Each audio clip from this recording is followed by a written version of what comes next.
ከሆነ ማለት ምን ማለት ነው? ምን አይነት ጥርጣሬ ነው ያለህ? አልገባኝም።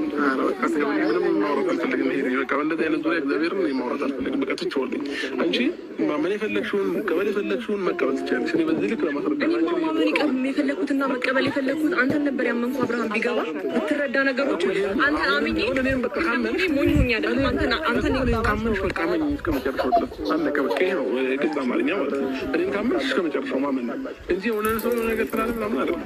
በቃ ይሄ በዚህ ልክ ኮንፊደንስ ኖሮኝ እየነገርኩሽ ነው። እኔ ጥለሽኝ ከዚህም በኋላ አታግኝ ከፈለግሽ እስከፈለግሽ ሰዓት አታግኝ። የሚያደርገኝ ነገር ምን ታውቃለህ? አንደኛ ነገር ቤቷ አየር በጣም ጊዜ ይተመለስ ነበር።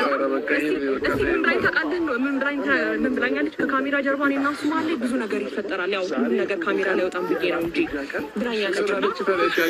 ያንን ነገር ምናልባት የፈለግሽውን ማመን ትችያለሽ፣ የፈለግሽውን መቀበል ትችያለሽ። እኔ ወረቀቱን ይዛ መታ ማህተብ ያለው በስነስርዓት ያክል የሚያሳይ ነገር ካየሁ በቃ የዛን ጊዜ እኔ ልክ አላልኩት። በቃ እኔ አንቺ ከፈለግሽ ጥለሽኝ እንጂ ከእኔ ጋር ማትሆኝ ብቻዬን በቃ ያኔ ማለት ነው። ልክ ያስረዳሁሽ እንኳን አጥር እንጂ ከእኔ ለመለያየት እያሰብክ ነው ያለኸው? ነገሮችን ማጓጓር አብርሃም እኔ ነገሮች